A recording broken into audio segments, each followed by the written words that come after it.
Lukim Yu Wantoks.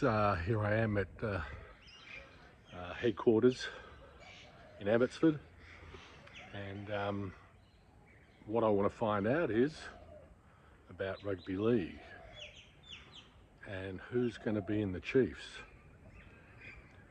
and how do you think they'll go and who's going to support them. Of course, being from Melbourne, I have a allegiance to the Melbourne Storm, but heck, I'm happy to change.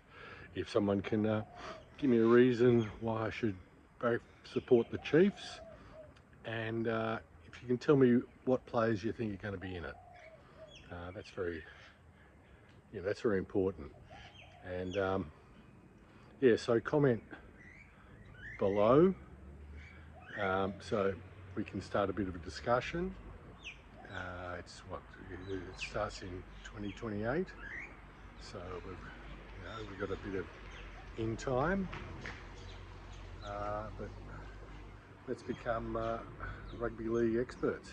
Anyway, looking behind. Cheers.